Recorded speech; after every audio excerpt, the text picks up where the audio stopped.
we live at a time right now when the forces opposed to our faith are in the ascendancy in terms of political power and public leadership.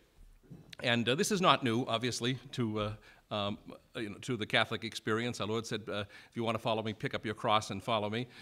Certainly, if you lived as a Catholic at the time of the barbarian invasions of the Roman Empire, of the Aryan barbarian successor states that followed that invasion, the time of the Muslim invasions, if you lived in Ireland during penal times, or if you lived in the Vendée during the French Revolution, persecution would not be a new experience to you.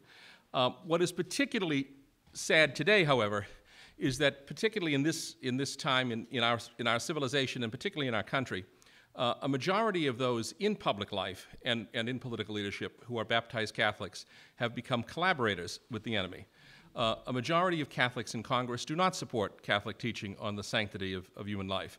A larger majority do not support Catholic teaching on natural law and on homosexual relations, and a much larger majority do not support Catholic teaching on the impermissibility of contraceptive use.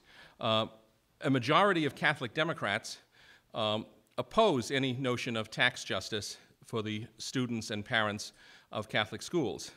A majority of Catholic Republicans tell us they support justice, but never seem to do anything about it.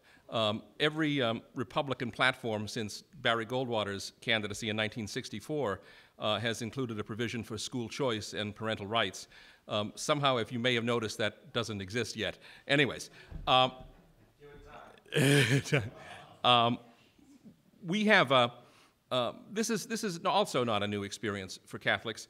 Our situation in terms of the number of baptized Catholics in public life in America might resemble Third Republic France. It might resemble Savoyard Italy under the House of Savoy. It might resemble Mexico under the PRI and the various other revolutionary governments, where again a majority of those who were raised and brought up and baptized Catholics work against the Church, work against the interests of the Catholic community.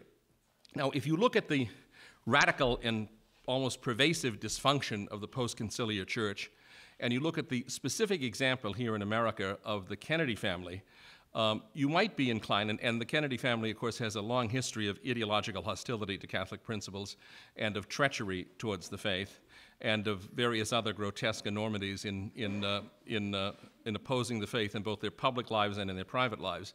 You might be inclined to think that this situation in America, where we've had, frankly, a lack of Catholic heroes and of Catholic, great Catholic men in public life, might be as a result of Vatican II or because of the Kennedys.